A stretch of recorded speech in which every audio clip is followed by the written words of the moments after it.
crux of this video is the video itself. Thus, this already brings us, or rather me, immediately to it, and that is, as always, with every video that I make, why am I making it? More generally, why am I making any of the videos that I do?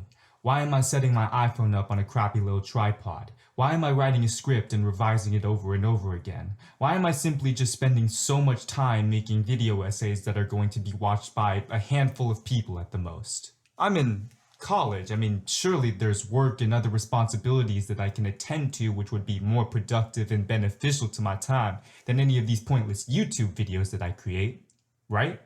Well, let's just put those questions aside for a second and take a step back. Around 3 months ago, I started seeing a lot of my favorite YouTubers speaking on an issue within their community that always seems to pop up every now and then as a result of the obvious and overwhelming evidence supporting it. That issue is that LeftTube is white as fuck. Before I continue further though, I would like to clarify that LeftTube and BreadTube and the like are more used as very broad and general terms which refer to a number of different YouTubers who share similar ideas and origins, but are not one unified, organized collective, so to speak. They're not all trying to push one specific political agenda or whatever, and many would disagree with each other on a number of different topics. But, for simplicity's sake though, I would like to continue to use the term LeftTube throughout the rest of this video, so just know to take it with a grain of salt whenever you hear it. It's actually fairly similar to how right-wing pundits and reactionaries like to refer to the left in the media. For those of you who don't know, the left is used as a catch-all term by these people to refer to anyone who doesn't vehemently agree with them as well as support the actions and decisions of the president and whatnot. A YouTuber ironically called The Garbage Bin of Ideas actually has a video which discusses the term LeftTube and its lack of racial diversity in a much more refined, focused, and in-depth type of way. I'll put a link to his video in the description so you can go and check that out as well, as it does a very good job of explaining why LeftTube being white as fuck kinda makes sense when you consider all of the other factors involved. What I'm trying to say with all of this is that even me using the term LeftTube is white as fuck is completely reductionist and damaging to the overall community in general because all it does is incite turmoil and strife within its participants as well as the audience of them. As a result, this unfortunately distracts from the big picture of what the real issue we should all be focusing on is at the moment, and that is the increasingly dangerous fascist and racist right. Well, that and climate change. And the billionaires. And referring to the right may also be a similar catch-all term, but hey, if they can be openly blatant hypocrites and get away with it, then so can we, and as such, we might as shall. Might as shall? Might as well. I mean, what are they gonna do? Turn it around and accuse us of being the real hypocrites? Pfft, they already do that. Let's get back to what I was saying before. The phrase that LeftTube is white as fuck is completely reductionist and general, and generally just misinforms as well. Yet, this phrase is what had originally inspired me to create this channel in the first place, so why? To be more fair to myself, I will declare that I had actually created this channel for a number of different reasons, so let's just put race aside for a second and focus on the more justified, rational, reasonable, and simpler motivations of mine. One of these motivations being that I'm pissed the fuck off. Yeah, well, they're simpler for you. Rather than any other method of catharsis that I have which I could have channeled my negative energy into, making YouTube videos seems like the most productive of which, yes, I know sounds laughable, but bear with me here. Creating more music would just be me attempting to deliver 5 minutes of entertainment to a handful of listeners by shouting swear words and lyrics which rely on shock value and clever wordplay alone over some admittedly pretty impressive production value and beats, if I do say so myself. And yes, I do want to be a famous rapper. To some extent, I will concede that point. However, in recent revelations of mine, I've realized that in the minuscule chance that I actually do become a famous rapper, well then I'll actually just become a part of the system that I had originally despised from the very beginning. In other words, I will become what I hate. Someone who simply consumes excessively. Someone who profits greatly off of the capitalist society and in turn exists only to provide a commodity for it. Someone who is actually part of the 1% and if not spends all of their time on social medias reaffirming the facade that they actually in fact are. Now even if I did become a famous rapper, I'd probably just go on to do the same shit that I'm doing here. Albeit with a hell of a bigger following and a lot more power and influence to start out with, but whatever. People have told me to write in a journal somewhere, but I've tried that before and it just seems absolutely pointless. I do not accept whatever is just given to me. If I'm unsatisfied with my situation as it stands, I take every action within my ability to change it. Writing in a journal just seems like someone's attempt to rationalize the bullshit that they have to deal with instead of actively taking action against it. Here, let me lock all of my catharsis away in a stack of papers which can be easily burned or soaked or tossed into the attic in a few seconds without a second thought. Yeah, that seems like a healthy way of dealing with my qualms and ideas about my life and the world around me, hurling them into a black hole where they will never receive the validation that they deserve for their existence, never to see the daylight of the sun ever again. But maybe you can publish it in the future. Yeah, like I'm gonna spend days or weeks deciphering my own chicken scrawl to publish it in the dying medium of the printed word 10, maybe 20 years from now. Not like anyone is gonna ever actually read it anyways or be even somewhat interested in the ramblings of an angsty black philosophical teenager during the Trump presidency. I mean, it's not exactly Anne Frank, is it? Sorry, I'm getting pissed off for no reason again. I mean, I could just distract myself and numb my mind with the endless supply of entertainment provided to me, you, and the rest of the masses in the form of content on streaming platforms, irrelevant or necessary information about the lives of celebrities, and of course there's always, video games. But without getting too far into what's possibly going to be a future video of mine, I'll simply move on by stating the fact that I could and should probably be doing something more productive with my time.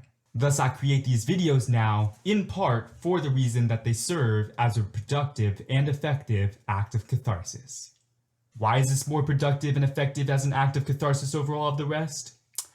Well, because when I do this, I feel like I'm doing something that's actually worth a damn. Thus, this brings us to reason 2. I am attempting to change the world, thus proving that I have the ability to do so. Why do I need to prove that I have the ability to change the world? I don't. But I'd like to confirm whether or not I actually can. Plus, it relates to something which I always think about, so let's talk about it. If you know me, which you don't unless you're one of my personal friends watching this video out of support for my current intellectual and political endeavors, shout out to those people by the way, then you will be fully aware to the fact that I constantly and consistently ponder and wonder about the influence, power, and impact that I have over and throughout my entire life. As all philosophers have wondered at least once in their philosophical speculations, who is to say that we all, or that if any one of us, have free will? This is an idea that I've struggled with all the time, and I've continued to think about it even to this day. If you'll indulge me while I run off on a wild tangent, allow me to provide an extended example of this issue coming up in my current daily life. So basically, I didn't expect that I would get into a college, let alone the one that I had finally gotten accepted to. When I finally did receive an acceptance letter in the form of an email in my inbox, I was hit with a feeling that I had never actually felt before. Pride. And ever since I've actually stepped foot onto this campus for the first time, this institution has nearly blown all of my expectations for it out of the water. Not all of them, okay? There are some pretty glaring issues that I have with this place, but let's just ignore them for the moment. I had originally convinced myself in the weeks leading up to move-in day that this was something that I had truly earned, almost as if I had deserved to be here, which is granted somewhat egotistical and narcissistic. However, upon going through orientation week and my first week of classes, I find myself questioning this original declaration of mine. Now, I suppose I truly have earned my place here. I mean, I did get accepted and I do have a student ID with the key to the dorm on it after all, but this doesn't stop my doubts about whether or not I truly deserve all of this. It almost feels like I've been spoiled, which we'll get to that later, but a bigger question that remains residing in the back of my mind is whether or not I truly made the correct choice in coming to this school. Putting aside the whole college is a scam type bullshit, which I don't actually buy into, I had 6 other options which I could have chosen from, one of which seemed like a more ideal fit for me than the one that I'm currently attending. It wasn't until I carefully reevaluated my desires and priorities for my future that I decided that this would be the right institution for me. my future, my place in this society, as well as just the person that I want and believe myself to be, I made the decision to come here with all of those in mind. In doing so, my perspective, my motivations, and my personality are a far cry from what they would have been at my second choice, which had originally been my dream school.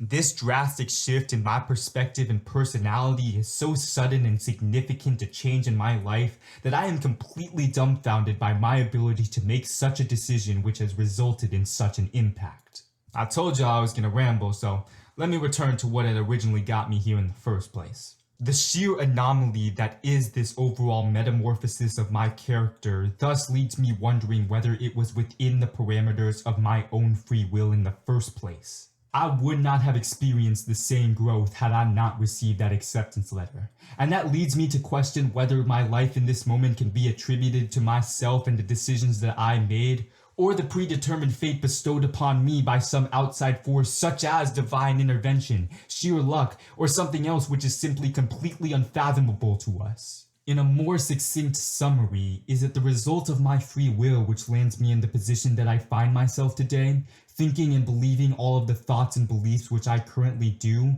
on track to achieve the future which I currently desire and strive for? Or is it all out of my control?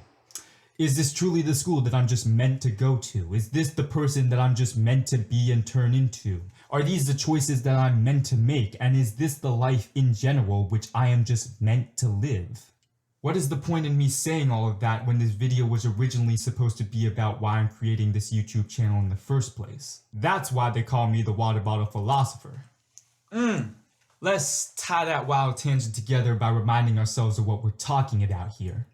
The reasons, specifically in this case the second of which, from which I've decided to make all of these videos. So if I want to be able to confirm the possibility that I actually do have a free will, then maybe I should try to do something within my power to change and influence the world around me. With climate change, neo-Nazis, and billionaires destroying it, the most productive and effective thing which I can do in this moment would be to attempt to fix it.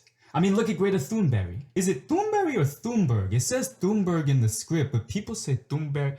I apologize if I messed that name up. As such, these videos serve as an attempt of mine to further exert my ideas and convictions onto the masses in a way which will hopefully influence others and result in some meaningful, substantial, and significant impact. In an even more succinct and clear explanation, these videos are my attempt to influence and change the world, thus exercising and proving my free will's existence. I say that it's my attempt, singular, but I mean more that it's just one of them. I'll probably attempt to change the world in other ways in the future, but this is just to start off. Baby steps first, and the first step in changing the world around you for the better on a grand scale is to realize and understand what you can do right now within your own ability and community. Which thus brings me swiftly to reason 3 for why I'm making these videos. To bring more diversity to LeftTube. Duh. Remember how I said at the beginning of this video that LeftTube is white as fuck? Allow me to return back to that point. For the record, I have no problem with the overwhelming white presence in the field which I'm talking about and sort of strive to be a part of. Most of my favorite YouTubers are white, and despite what they talk about or how they say it, I've barely even noticed, let alone acknowledged, the lack of racial diversity amongst them. Not at least until I started seeing tweets from the people talking about the issue themselves. Now granted, the fact that there's a lack of racial diversity in this field never came up for me organically and strikes me as a non-issue anyways may just be a personal perspective on the matter which may or may not be shared by other black people and minority groups who watch and support this community. And also, I will concede that it's fairly ironic that the lack of racial diversity is not a problem for me when I specifically cited it as an exact reason for why I started this channel in the first place, so allow me to elucidate. First of all, though I can understand the reasoning behind the concerns about the lack of racial diversity in LeftTube, I return to the point that I made earlier in this video that issues such as these only serve as a distraction for the real issues at hand, which is, again, the racist fascists, and the billionaires, and climate change. Secondly, though this may be a biased and yet again reductionist way of looking at the issue, I listened to the responses to the criticism by the YouTubers in question themselves and agreed largely with their points and opinions on the subject. Most specifically, that it's not necessarily their fault that more people of color aren't creating YouTube channels and videos like them. The left tubers are simply just making the videos that they want to make. They can't help the fact that they're white, and they certainly can't force minorities to start making their own rambling video essays as well. They can do everything in their power to encourage and support it, and in some cases, like with the LeftTube incubator, they already do. Regardless though, it's not their responsibility to make sure that they have members from all minority groups making videos to legitimize the issues which they talk about. Look at PragerU. They constantly bring on people of color whenever it relates to the topic that they're talking about, but it doesn't make them any more right or worthy as an authority to speak on that subject. It only makes it seem like that's the case. In creating this channel, I noticed my favorite YouTubers stating clearly via tweet or in their content that if any people of color want to start making their own LeftTube videos, they would have the full support of them as well as the rest of the community behind them. Furthermore, the target audience for most of the LeftTubers that I watch and who currently exist as the powerhouses in the field are white people. If I remember correctly, in the specific case of Sean Skull, he states that he's attempting to reach out to the young, disillusioned white men on the verge of becoming right-wing reactionaries as a result of the fascist, racist, and blatant propaganda propagated by people like Ben Shapiro, Steven Crowder, and Dennis Prager. As the channel called The Garbage Bin of Ideas said in his video on the subject, white people only listen to white people. For the purposes of explaining and exposing the rhetorical misinformation that is being spread to you via the likes of Crowder and Shapiro, well, why would you listen to a black person do that? I mean, granted, someone like you might be rational and open to the different viewpoints and perspectives that others may have, especially in regards to the type of shit that Crowder and Shapiro and Prager might say. But the people who do watch those videos and are truly influenced by the ideas that they spread are probably not going to listen to a black man or woman destroy their logic and arguments or whatever. For this reason, I imagine that someone like ContraPoints or PhilosophyTube has a very different target goal and audience in mind than say someone like ThoughtSlime or Vosh does. I'm name dropping a lot of YouTubers right now. I apologize if I misinterpret these people or their missions in any way. It's worth mentioning that there are also a number of other underlying factors to consider as well, which contribute to the fact that the majority of the people on this platform are white. Think about what it takes to make a successful YouTube channel in the modern day. If you want to make high quality videos with good enough production value that will draw in people to click on and pay attention to what you have to say, you most likely will need the adequate equipment to facilitate that. This means that you probably need a semi-decent microphone. Hey, and a high-quality camera. Editing software and a good computer to run it all on? I mean, you don't necessarily need all of these things to just start a YouTube channel, hence my iPhone on the crappy little tripod, but go and watch HBomberGuy or PhilosophyTube's more recent videos. They explicitly display the fact that they have literal sets and costumes and a multitude of different people and equipment to help them create their content. These components do not come cheap. And consider for just a second what race of people tend to have access to the most disposable income available to invest in such endeavors. Even in cases such as mine where the resources required are provided to be able to do this type of thing, you still need to be able to invest a substantial and significant amount of time into making your ideas presentable, valuable, and interesting.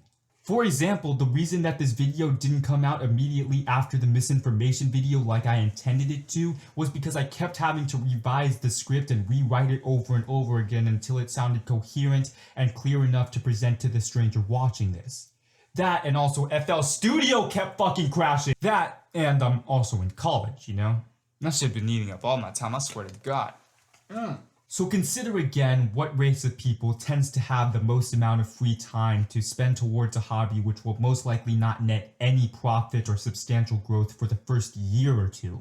There's a few other factors to consider here, but what I'm really trying to get at is that not only does it make sense for most of the people in this community of YouTubers to be white, but at some point it's almost inevitable. Get to your point, homie, you rambling again. Don't worry, I'm about to tie this all back up. Remember how I said earlier in this video that I feel like I'm being spoiled? I mean, I would argue that within the body of black people and the people that I'm trying to relate and speak to here, that I'm absolutely more privileged and possibly even spoiled compared to them. Now, I thank my parents sincerely for the utilities that they've provided to me. Specifically the computers, plural, the microphone with the boom, the Focusrite interface which it plugs into, FL Studio, etc, etc. Look, I even have a keyboard because this was all originally for making music in the first place. Without these resources, I would not have created this YouTube channel otherwise. So yes, I might be spoiled, but due to the fact that I am, I would argue that I have been put into a place of privilege that many other minorities are not. As such, I believe that I should do everything within my power to not take these resources for granted and to use them to produce something meaningful, interesting, and significant for the rest of the community. My music to me is meaningful and interesting, but it doesn't necessarily have the same impact that I believe that these videos can have. My perspective and voice as a person of color is valuable and worthwhile. And if I have the ability to spread mine in ways which others are not able to, then I absolutely should. The power of the technologies and resources at my disposal are incalculable. Thus, I should at least try my best to utilize them to their full potential. Now, before I get to the wrap-up, I would like to return to a point that I had made earlier, that the primary audience for some, if not most of the YouTubers that I idolize and aspire to be, are mostly white people. So if I were to simply wax philosophically via modern-day issues like Big Joel or PhilosophyTube does, then what I am attempting to do would be almost redundant, unnecessary, albeit still being an interesting and useful contribution to the conversation. In other words, what's stopping the potential audience for a philosophical YouTube channel from just gravitating towards the higher quality, more refined content of the people that I just mentioned? What do I have to offer that these people don't? Well, think about it like this. As I said before, my opinion is and should always be valid and valuable as a result of the obvious fact that I am a person of color, and that with each and every one of these videos you will be able to hear the raw and honest opinion of the issue at hand from the perspective of such a person. Now, if a channel like Sean Scholes aims and markets itself towards young, disillusioned white men, I would hope it be appropriate and justified to aim and market myself as a philosophical voice for people of color to listen and respond to. I'm not trying to say that my videos are only for black people or whatever, but that you'll notice that the topics that I wish to bring up and ponder upon in the future will be centered around their relation to black people and minorities in general. I mean, I might make some exceptions, it's my YouTube channel, I can do whatever the fuck I want, but that's just the general goal and idea that I'm going for here. I believe that minorities have a power that is unlike anything that the authorities and white people believe us to have, and as long as we consider and discuss how we can utilize this power in the future to influence the world around us and inspire change, well, we can do some pretty powerful shit. Right, so just to summarize this all up, because this video is a hell of a lot longer and more complicated than I ever wanted it to be, I made this channel and I will continue to make these videos for 3 reasons. First, because it is an effective form of catharsis for me. Second, because I wish to exercise my free will via these videos, and I believe that I can actually influence people and change the world for the better through my actions and content. And third, because I believe that my perspective as a person of color is valuable and interesting and generally just worth listening to. Right, I think that's all I have to say for this video. It's already gone on for way too long anyways. If I do think of anything else that I want to say, as always, I'm just gonna write it up in a script for a different video later. If you did make it to this point, then I thank you sincerely for listening and invite you to put whatever thoughts you may have on what I just said in the comments.